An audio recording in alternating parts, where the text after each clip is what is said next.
श्री स्वामी समर्थ. श्री स्वामी समर्थांच्या अनेक अद्भुत लीला आणि कथा आहेत ज्या भक्तांना मार्गदर्शन करतात. जसे की त्यांनी धनलोभी पुजाऱ्याला धडा शिकवला. तुम्हाला ही कथा ऐकायची आहे का? चला तर मग ऐकूया.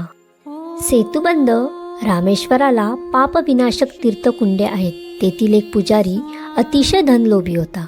द्रव्याविन स्नान न घडे असे तो तीर्थावर स्नानाला येणाऱ्या प्रत्येकाला सांगत असे. एकदा अक्कलकोट निवासी श्री स्वामी समर्थ तेथे आले. त्या पुजाराने त्यांनाही हेच सांगितले.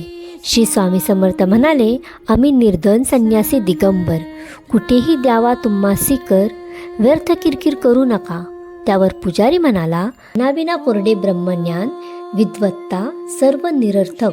त्याच्या म्हणण्याचा अर्थ होता, ज्याच्याजवळ धन त्यालाच पुण्यस्नान घडेल.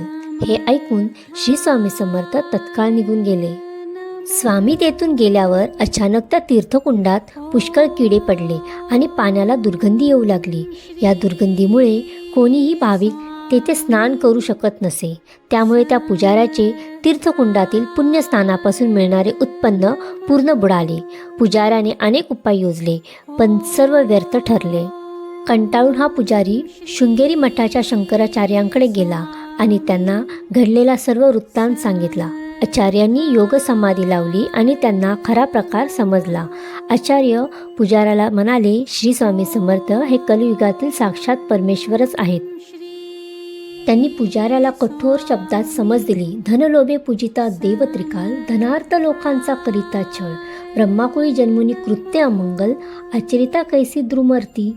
आजपासून धनलोभ सोडून लोकांचा छळ करणे बंद करा आणि उपदेश केला. सर्व भक्तांचे आदरातिथ्य करावे, मृत्यूवचने संतोष व्हावे, सद्धर्मानेच धन आणि यश मिळेल.